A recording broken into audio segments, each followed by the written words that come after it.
हम सब लोग देखेंगे कि सारे जो जात बिरादरी के आधार पर कानून बनाए गए हैं, आरक्षण दिया गया है, ये शीघ्र समाप्त होगा और आप स्वयं उसके एक प्रतिभागी होंगे। नमस्कार दोस्तों, मैं अनिल गुप्ता, आप देख रहे हैं सरल न्यूज। इस समय हम मौजूद हैं जंतर मंतर। यूजीसी को लेकर अनिल मिश्रा का आह्वान बड़ी तेजी से चल रहा है और यहाँ पर जंतर मंतर पर हजारों की तादाद में आरक्षण को लेकर अन्य राज्यों से पब्लिक पहुंच चुकी है और यहाँ पर प्रदर्शन एक चिंगारी के रूप में बड़े ही तरीके से चल रहा है। यहाँ पर काफ़ी लोगों से काफ़ी दूर से लोग पहुँचे हैं और यहाँ पर देखने को मिल रहा है कि यहाँ पर किस तरीके से इनको दिखाइए कैमरा जी, इनको दिखाइए कि किस तरीके से जोर से चल रहा है। लेकिन प्रदर्शन इस तरीके से है कि आरक्षण की मांग बड़ी तेजी से चल रही है। आरक्षण हटाओ आंदोलन के लोग काफ़ी लोग पहुंच चुके हैं यहाँ पर और हम जुड़ेंगे आरक्षण को लेकर। क्या है आरक्षण को लेकर क्या है? आरक्षण को लेकर यह है कि हमारे बच्चों के साथ जो दुर्व्यवहार किया जाता है इस देश में, ये लोकतंत्र के परे है और ये लोकतंत्र को मारा जा रहा है। और हमारे बच्चों के साथ जो यूजीसी जैसे काला कानून को लाकर मोदी जी ने जो दुर्व्यवहार किया है, इसको हम लोग सहन नहीं करेंगे और ये धरना तब तक चलता रहेगा जब तक यूजीसी और आरक्षण पर सुनवाई नहीं हो जाती है। हम लोग चाहते हैं कि ये समानता इसमें लाया जाए। गरीब शरण में भी हैं, क्षत्रिय हैं, ब्राह्मण हैं, श्रीवास्तव हैं या फिर हमारे बनिया समाज के लोग हैं, ये लोग भी गरीब हैं और हम चाहते हैं कि गरीबी के आधार पे इनको आरक्षण का लाभ दिया जाए और कोई भी किसी भी जात का व्यक्ति हो उसको गरीबी के आधार पर आरक्षण मिले। क्या है आज का आरक्षण को लेकर यहाँ पर जिस तरीके से पब्लिक पहुंची हुई है और आप भी लोग पहुंचे हुए हैं, क्या है आरक्षण की मांग? जी, मांग जरूरी है हमारे हितों की। जब समानता का अधिकार सभी को है तो हमें क्यों नहीं? एक वर्ग के साथ आप इंसाफ कर रहे हो, दूसरे वर्ग के साथ आप गलत कर रहे हो, ये चीज़ नहीं होनी चाहिए। समानता का अधिकार हो तो सबके पास हो। आप चीज जो आज आपने कानून दे दिया, सरकार ने जो कानून दे दिया, सरकार कोई भी नीति लाए तो वो दूसरे के हित में होनी चाहिए या नहीं होनी चाहिए, दोनों पक्षों को देखी जाती है। बट सरकार कर रही है ये गलत। सरकार को अपनी नीतियां बदलनी पड़ेंगी, चीज़ें सही करनी पड़ेंगी। अगर आरक्षण से इनको भी फायदा हो रहा होता, आज अंबेडकर के बाद कोई और बंदा मेरे को नहीं दिखता कि शायद फायदे में है।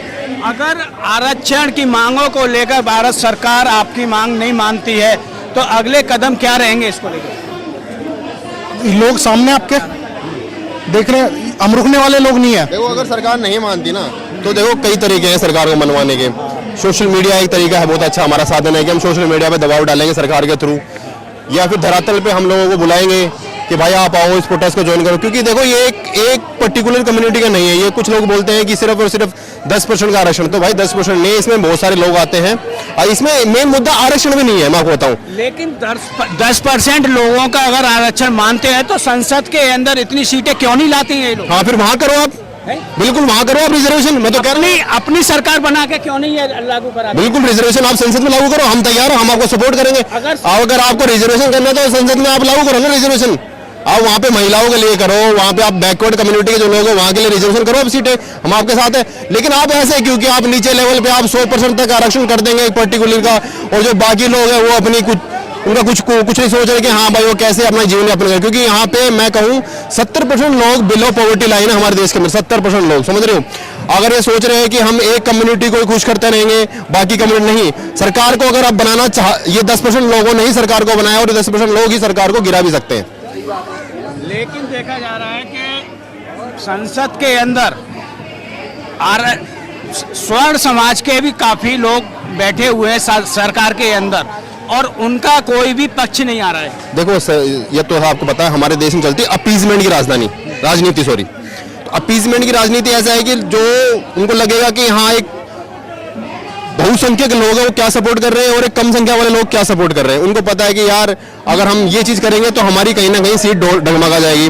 अभी मोदी जी क्या, मोदी जी एक जनसंख्या को खुश करने में लगे हुए हैं। उन्होंने अभी SC ST का अगर आपको देखा होगा रिफॉर्म किया है, तो उसमें जो कंपनसेशन अमाउंट है वो 1 लाख से बढ़ाकर 12 लाख कर दिया गया है। आपने और देखा होगा।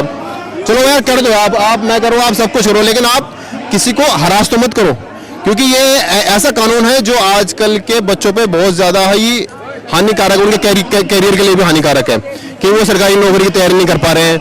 अब आपने, मैं आपको बताऊं, एक विष्णु तिवारी का केस है, वो 23 साल तक जेल काट के आए बेचारे, और बाद में 23 साल के थ्रू सुप्रीम कोर्ट ने उनको बरी कर दिया कि ये फेक था केस। अब बताओ उसको क्या है हरासमेंट का, कुछ उनका परिवार तो सारा का सारा खत्म हो गए, उनके माताजी खत्म हो गए, उनका पिताजी खत्म हो गए, उनके भाई खत्म हो गए, उनका सब सारा परिवार उजड़ गया। अब बताओ क्या करे अकेला हो रहा है, उनके साथ कोई नहीं। हमको बताओ अगर सरकार ने कोई पैसा दिया हो कि हाँ भाई तूने 23 साल जेल में बिताए, हम तेरे को 50 लाख 1 करोड़ रुपए दे रहे हैं, कुछ कंपनसेशन दे रहे हैं, या जिसने तेरे फेक केस लगाया हम उसको जेल में डालेंगे, कुछ हुआ? कुछ नहीं होता जी। क्यों? क्योंकि सरकार को पता है कि साले कमजोर कौम है, जब तक हम इकट्ठा नहीं होंगे मजबूती से, जब तक सरकार को दिखाई नहीं भाई ये बहुत मजबूत कौम है। लेकिन आज पहला दिन को देखते हुए यहाँ पर जमाव वाला जिस तरीके से देखा जा रहा है, कल का माहौल क्या रहेगा? देखो ऐसा है कि जब मैं खुद नौकरी करता हूँ नोएडा के अंदर, मेरी कंपनी में किसी को भी नहीं पता था कि ऐसा कोई प्रोटेस्ट चल रहा है, बट मैं सोशल मीडिया पे कनेक्ट रहता हूँ, तो मेरे को पता लगा कि हाँ ऐसा प्रोटेस्ट है, तो हम दोनों भाई वहाँ से आए, नहीं यार हमें सपोर्ट करना। अगर आज हम अपने लिए नहीं खड़े हो पाए ना, देखो हमारी तो उम्र निकल गई, हम तो 35-40 साल के हो रहे हैं आज, पर कम से कम आज अगर हम खड़े हो गए तो हमारे बच्चों के लिए तो हम बोल पाएंगे यार तुम्हारे लिए हम लड़े थे उस टाइम। मानते नहीं मानते, हमारी तो उम्र निकल गई, हम बहुत अच्छे कमा रहे हैं, पर हम अगर आज अपने बच्चों के लिए नहीं खड़े हुए तो, लेकिन मैंने सबको बताया कि यार ऐसे ऐसे प्रोटेस्ट चल रहा है, चलो आज तो तुम्हारी जॉब है, सैटरडे संडे तक आप आओ, सम्मिलित हो, 7 बजे के बाद आ जाओ अगर आपका टाइम है। पर सरकार को दिखना चाहिए कि यहाँ काफी लोग हैं जनसंख्या में। सरकार तो काफी टाइम से भ्रम में थी सरकार को, क्योंकि ये 3 दिन से हर्ष दुबे को कभी हाउस अरेस्ट कर रहे हैं, जो यहाँ पे प्लान कर रहे थे, और इन्होंने सुबह तक परमिशन होने के बाद में सुबह रद्द कर दी, फिर इन्होंने भ्रमित करने के लिए जो है वो रामलीला के लिए भेजने का प्रयास किया, बॉर्डर पे हमारे कितने लोगों को रोक लिया, कितने लोगों को वापस कर दिया, और ये आज की भीड़ है, इससे दुगनी भीड़ आने वाले टाइम में हो जाएगी अगर इसमें वार्ता नहीं हुई तो। सर आरक्षण ना मिलना चाहिए, आरक्षण SC ST को मिलना चाहिए, लेकिन इंडियन क्रिकेट टीम में दे दो बस, वहाँ सही रहेगा। हाँ जो इंटरनेशनल अलीगढ़ यूनिवर्सिटी में नहीं चाहिए, अलीगढ़ यूनिवर्सिटी में भी तो चाहिए। नहीं, इंडियन क्रिकेट टीम में दे दो आरक्षण, हमें कोई दिक्कत नहीं है। आरक्षण ये लोग अलीगढ़ यूनिवर्सिटी, जामिया यूनिवर्सिटी में क्यों नहीं लेना चाहते? सर मैं तो कहता हूँ कि ये जामिया में ले या ना ले, ये कहता हूँ कि ये पूरे देश में मांगे, सरकार दे ना दे उसका मुद्दा है, उनको देने ना देने का ठेका तो हमारा नहीं है। हम तो ये कह रहे हैं जो हमारा सामाजिक वर्ग, जो हमारे समाज का, जो स्वर्ण समाज का जो गरीब वर्ग है, उसको भी तो मदद मिलनी चाहिए, उसका शोषण क्यों? आपको मिले ना मिले मुद्दा नहीं है। और दूसरी बात आप देखो कि यहाँ हर बार 2 मिनट में प्रोटेस्ट कर रहे हैं, 2 मिनट में आवाज आ रही है कि यहाँ से खाली कर दो, ये आपका अब असंवैधानिक हो चुका है। तो मैं बता दूं आपको कि जो हमको डराने की, धमकाने की और स्वर्ण समाज के जो लोग हैं उनको जो कोशिश की जा रही है ना, तो हमें बचपन से ही सिखाया गया है कि 12 साल लो कुकर जीवे, 16 लो GSR, वर्ष 18 छतरी जीवे, ज्यादा जीवे तो धिक्कार।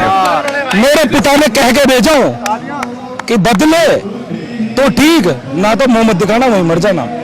तो मैं तो कह रहा हूं कि बदलेगा, जब तक नहीं बदलेगा तब तक हम यहाँ खड़े हैं, और मैं कह रहा हूं बदलेगा, गौर करें बदलेगा। अगर ठान के आए हो तो बदलेगा। काश में काश्यप परमेशवासा शिखंडी च महारथा, हमारे देश के शिखंडी भी महारथी रहे हैं। तो आप देखें, हम तो युवा पीढ़ी हैं, जिन हाथों में ताकत है राज तिलक करा देने की, उन्हीं हाथों में ताकत है सर उतार लेने की। क्या बात कर रहे हो भाई साहब? हमें तो सिर्फ इतना पता है कि अगर हम सरकार बना सकते हैं तो सरकार को उतार के उसको आईना दिखा सकते हैं कि हम क्या है। ये 3%, 5%, 15% वाले जो आंकड़े हैं ना, मैं आपको बता दूं, 40 से 50 जातियां आती हैं स्वर्ण में, सामान्य वर्ग में 40 से 50 जातियों का अगर आप गठन करते हैं और आप देखते हैं ना कितना आंकड़ा होता है, तो 50% सामान्य वर्ग है।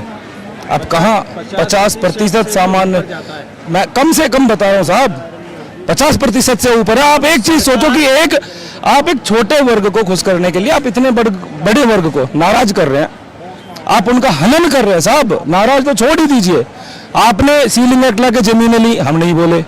आपके रिजर्व बैंक में, भारतीय रिजर्व बैंक में 13,000 टन सोना किनका है? इनके पास तो, इनका तो शोषण होता है तो खुद कहते हैं, हमने थोड़ी बोला। जब शोषण हुआ तो उनके पास नहीं था कुछ, मतलब जो रिजर्व बैंक में वो हमारा है, लौटा दीजिए। हम मना कहाँ कर रहे हैं भाई? आपने जबरदस्ती जमीनें ली, लेकिन साहब जमीनें नहीं ली। एक चीज और भी है, में जिंदा जला दिया था जमीन। जो लोग 80 साल से प्यासे थे, हाँ टाइम तो अलग है। 80 साल 80 साल भाई से साहब, बताते मैं तो ये हैं, कह प्यासे रहा थे। हूँ, हाँ। लेकिन आज तो सरकार ने घर घर पानी की टोंटी पहुंचा दी, अब भी प्यासे हैं। अब साहब मैं उनको क्या बोलूं, हो सकता है कि उनको ना ईश्वर ने कुछ ऐसा वरदान दे रखा हो कि आप बिना कुछ खाए पिए शोषण होकर भी जीवित रहेंगे, लेकिन सामान्य वर्ग को ऐसा नहीं है ना। उनको हो सकता है, अब मैं कहने लग जाऊं जरा से में कि एक व्यक्ति का रेप कर दिया किसी एससी वर्ग के व्यक्ति ने और वो प्रेग्नेंट हो गया, क्या पॉसिबल है? जब वो पॉसिबल नहीं है तो अब ये बताओ बिना पानी के 80 वर्ष जीवित रहना पॉसिबल है किसी का? नहीं है ना। तो मतलब ऐसी मिथ्या ना फैलाएं आप, कि आप ऐसी मिथ्या फैला रहे हो कि मैं बता दूं आपको, ये समाज में ना दूषित करने का काम सरकार का है, और एक दूसरे के जितना किसी देश का सामान्य व्यक्ति अशिक्षित होगा उसको कंट्रोल करना उतना ही आसान होगा। क्या कहेंगे प्रदर्शन को लेकर, क्या मांगे आप? जी ये कह रहे थे 80 साल से हम प्यासे थे, 80 साल से इन्होंने पिया का, तो मेरा तो ये सवाल है पिया क्या था जी, प्यासे क्यों रहे? ऊपर से आप कर लो, भारत सरकार ने टोटी लगा दी, अब टोटी चोर इसके खानदान का ही है, टोटी चोर भी तो इसका खानदान का ही है, बताओ इसका। बोलने वालों को बताना चाहिए। अब ये बोल रहे हैं सुप्रीम कोर्ट का आदेश है, धारा 153 BNSS में आपको गिरफ्तार कर लिया जाएगा। 153 का पता मतलब क्या है? शांति भंग करना है, युद्ध छेड़ना है। कौन सा युद्ध छेड़ना है हम बताइए? शांति बननी है। जब 20 दिन CJP बैठ सकती है तो ये क्यों नहीं बैठ सकती? उसी बात को तो कह रहे हैं।